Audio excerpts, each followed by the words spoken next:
Hi everyone, I'm Marlene Moore, and I am the author of Performing Without Fear, this book.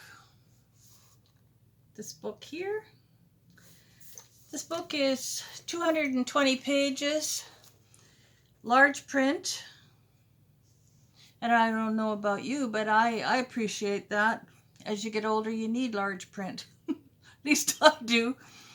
Um, It is my story of how I got through stage fright. And in case you don't know, stage fright is a debilitating, common thing that is also called performance anxiety. On Facebook, we have a group uh, that is on Facebook now, but in Facebook, we have a group that has people who suffer from stage fright. And if you're watching this video on YouTube, I hope you will join us on Facebook. Look for the group that is called Performing Without Fear. And you will find other people just like you who are learning how to get through this, one step at a time. And we've learned a lot of things so far in our group, but we've barely touched the surface. And I'm doing this video today mainly for the group um, to explain a little bit more about what it is and why I wrote the book. I wanted to write the book for a long time because for many, many years, after I got through stage fright, after I learned how to do it myself, I had a desire to help other people to do this because I didn't know why we got stage fright. I didn't know why I had such a hectic time with it. I didn't know why some people had stage fright and other people didn't. It didn't seem fair. But you know what? I found some of the answers. I don't pretend to have all of the answers, but I found some of the answers. And I was quite surprised at some of the reasons why we have stage fright. I can't go into all of that, in a half an hour, but it's in here. It's all in here. And this book is available at J.W. Pepper.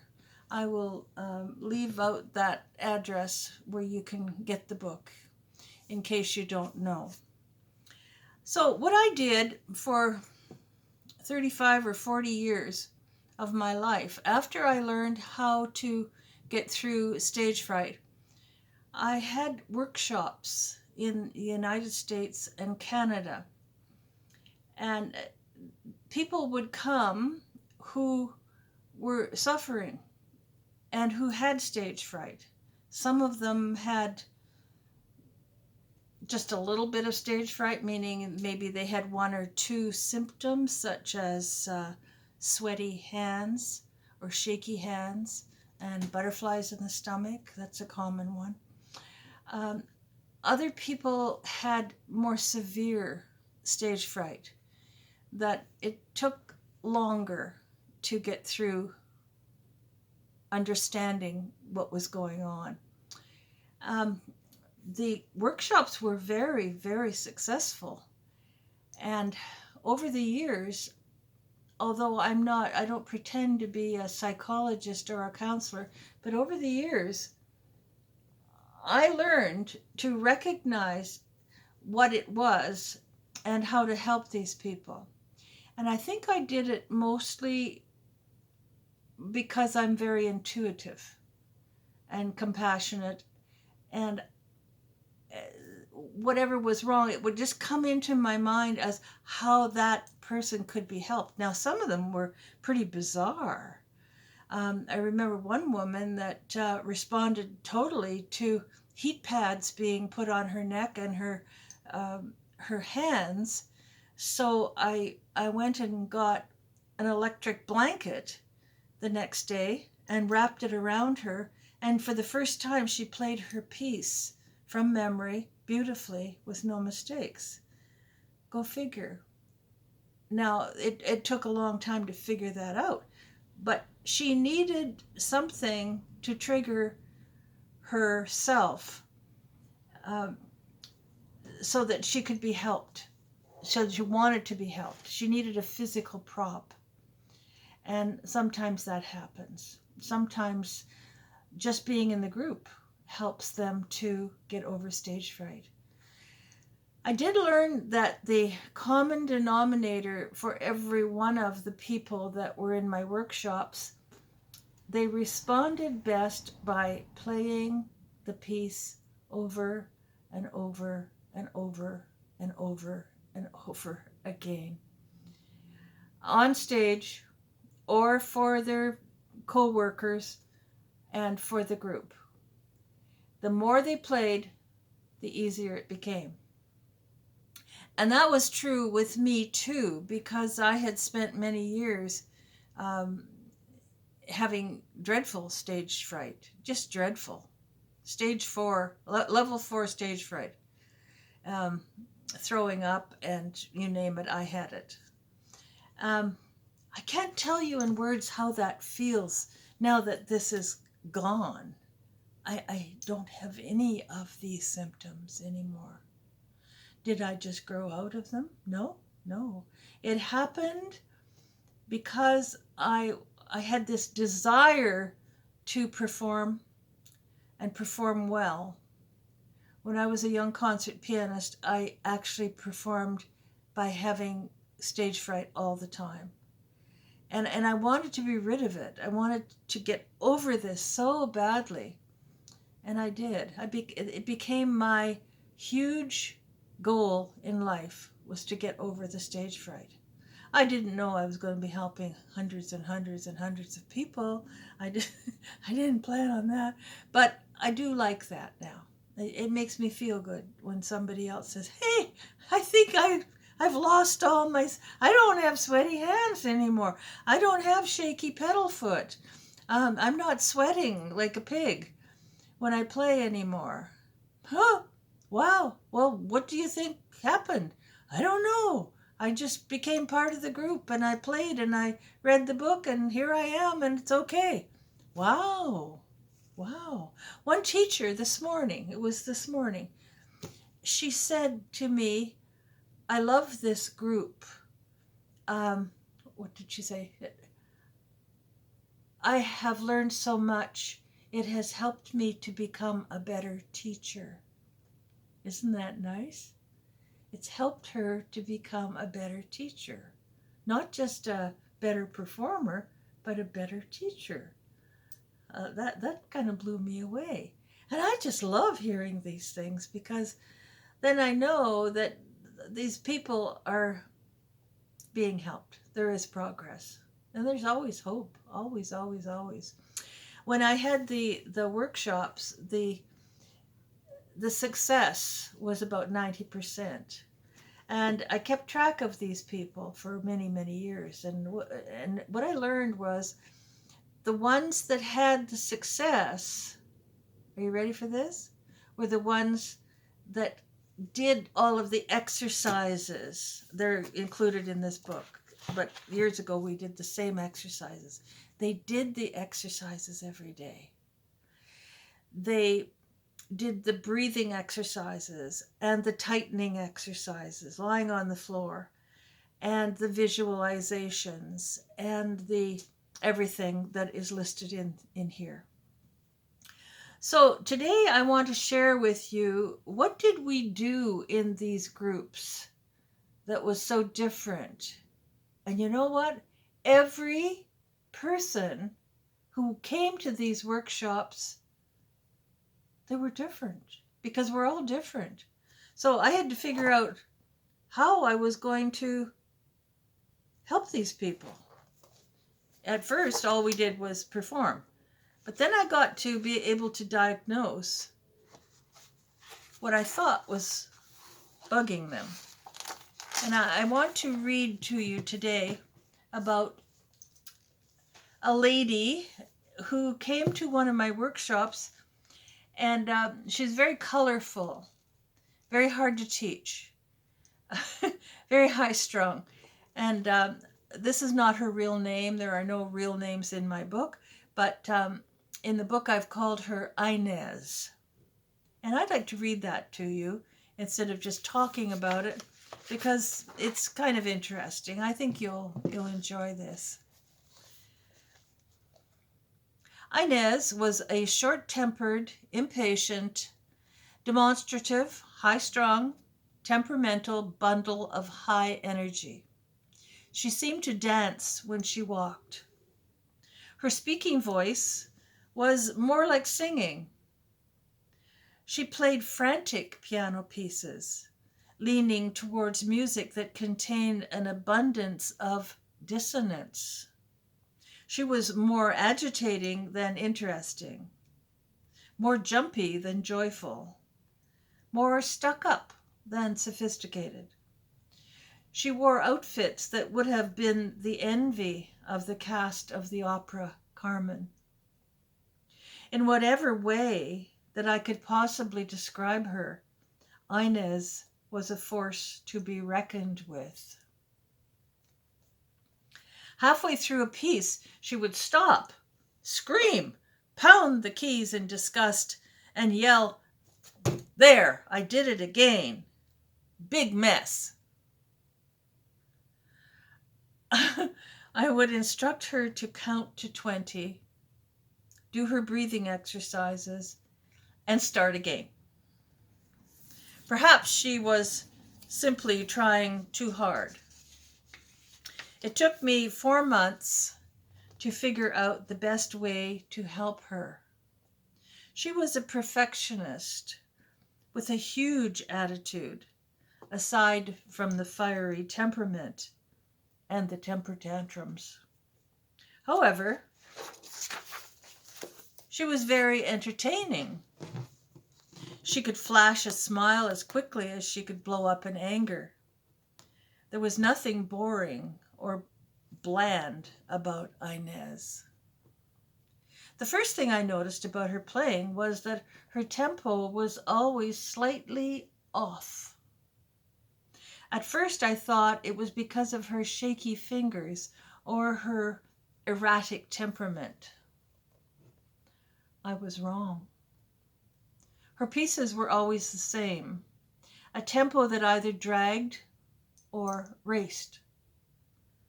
I asked her to bring some recordings of the pieces she performed. She did. For 5 or 10 minutes of each performance class, we listened to a piece by Ibanez or Shostakovich or Manuel de Falla. We would all clap to the rhythm or use knitting needles as conducting batons. During the 9th workshop, listening to the ritual fire dance by Manuel de Falla, I asked Inez if she would dance to the music by herself. She did. All of us were thrillingly entertained by the pulsing rhythms as her long dark hair and young lithe body whirled and undulated around the floor like a frantic primitive woman of the universe.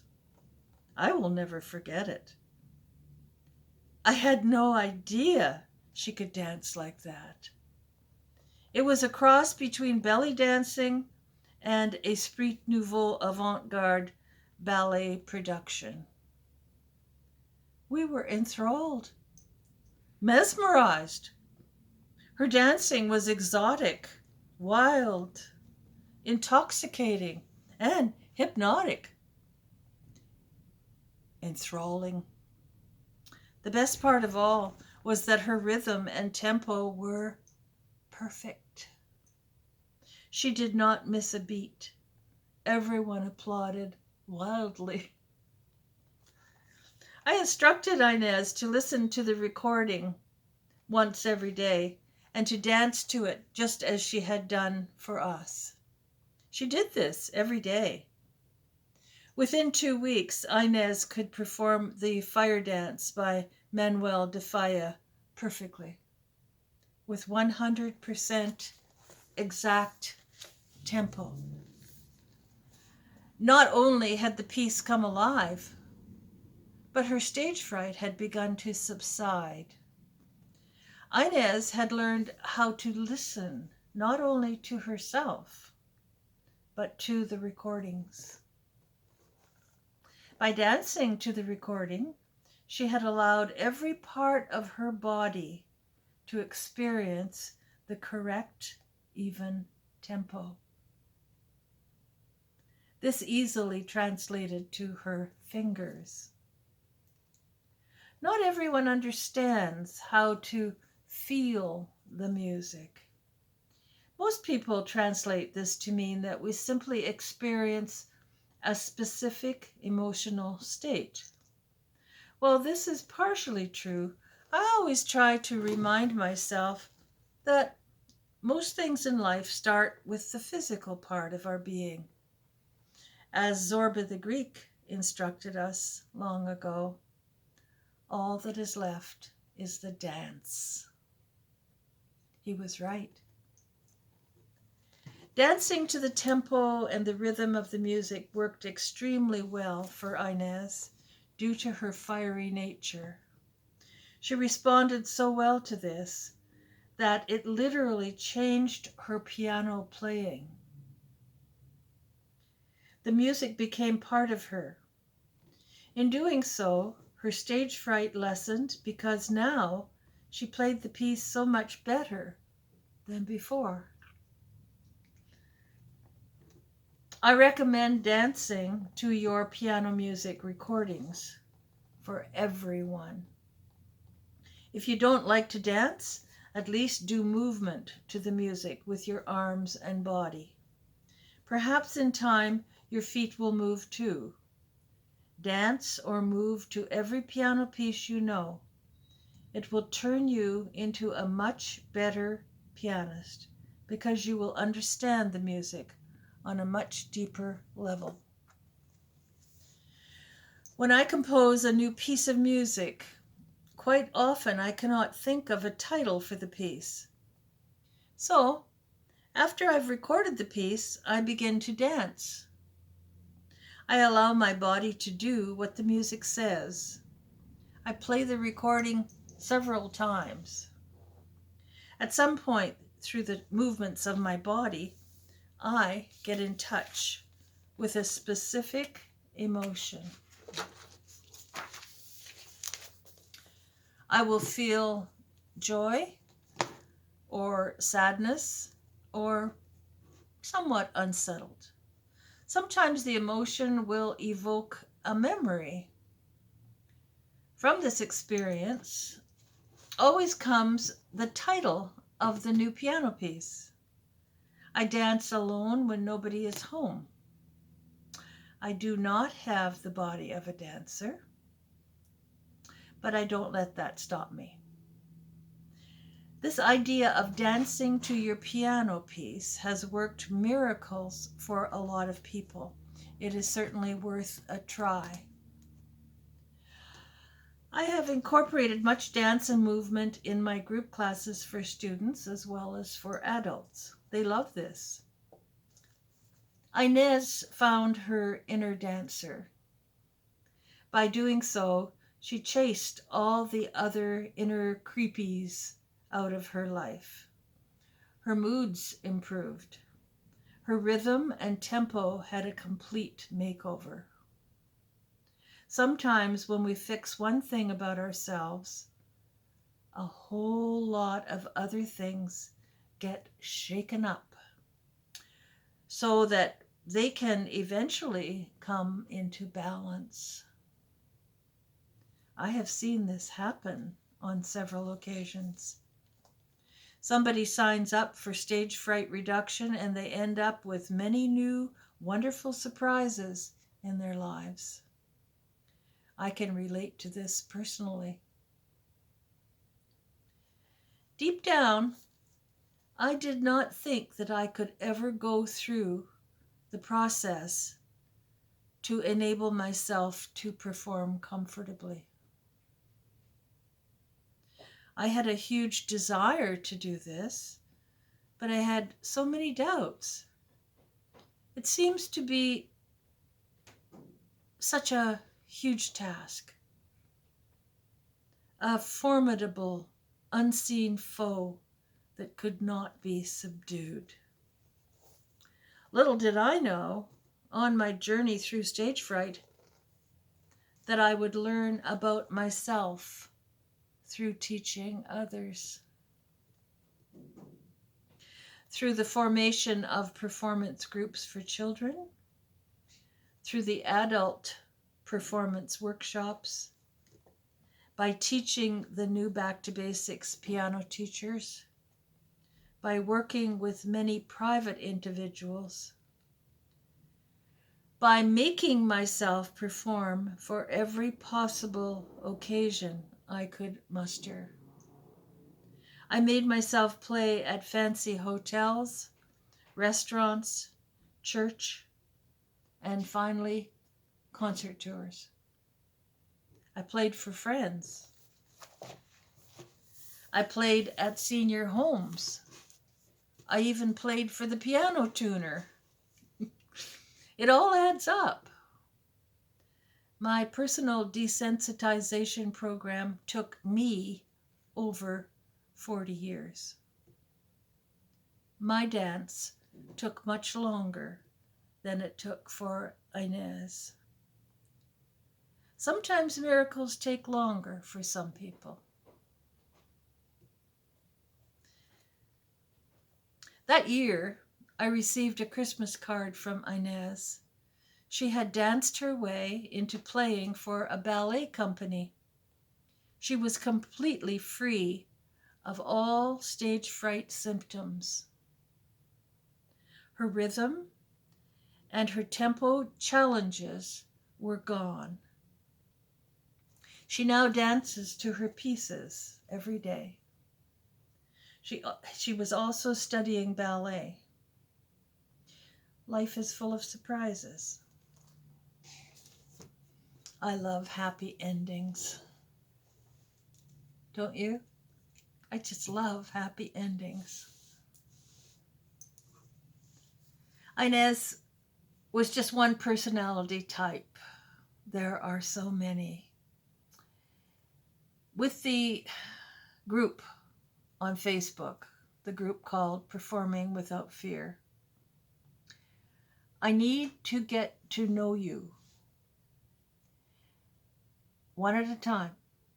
I need to get to know how you play the piano. What are your flaws playing the piano? What are your weaknesses playing the piano? What are your strengths at playing the piano? I need to know more about you. I need you to push yourself into the group. Start by making a comment about someone's playing. It can be a short comment, or a suggestion, or I liked what you did. Take part in the group and begin to see what happens to yourself. Because someone will probably answer you. They will say thank you, or I don't know what you mean, or blah, blah, blah. But it will make you become a part of the group. Tell me what your symptoms are. I cannot memorize everyone's symptoms. You have to tell me one at a time when you go to play. I've asked you many, many times, have a notebook. Before you go to play, in the notebook, write down how you're feeling. Are your hands clammy? Are your hands cold? Is your heart banging a mile a minute? Do you have stomach cramps? Do you have diarrhea? Whatever it is, we all experience this, so it's not that personal. There's nothing really personal about stage fright except we all used to have it, or we all still have it. So don't be afraid of expressing yourself that way. Tell me what stage fright symptoms you have. Then we can determine, are you at level 1 stage fright, level 2, level 3, or level 4? Hopefully you're not at level 5, because at level 5 you need a psychiatrist. I do not teach or help anybody who is a level 5 performance anxiety candidate. If I recognize this in anyone, I will let them go to the psychiatrist, because that's when it's become a mental problem. I don't think we have anybody like that in this group, but if we do, I'll spot them. I don't think you do, though. Most people are about at level 2. So we need to identify, what are your symptoms, the physical symptoms. What are those symptoms? Write it down in the book before you play. And then keep track in your head what's going on in your mind. What are you saying to yourself? Oh, I made a mistake. I'm afraid of making a mistake. I don't know this part. I forgot what key I was in. Write it down as soon as you finish playing. These are all clues. And they are clues for you and for me to be able to identify where you're at. Okay? So, anyway, this has been fun. I hope you enjoyed the story of Inez. I do hope you've all got a book by now. I don't think so, because I know how many have been sold. But get your book as soon as you can. You can get it as an ebook. If you don't live in the USA, you can purchase one as an ebook. And if you don't want to read it as an ebook, you can get it made into a hard copy. That's not a problem. I don't mind if you do that. Okay, good. When you get your book and you read all of it, tell me about it. Tell me what parts affected you, what parts helped you. Okay? And we'll go from there. You need to push yourself a little bit. You need to do the next step. You need to do that. I've just done my step today. So you need to do your step now. Talk to me. Tell me about yourself. Perform for me. And I can help you. I've helped a lot of people. All right? Good luck. Bye for now. Happy practicing.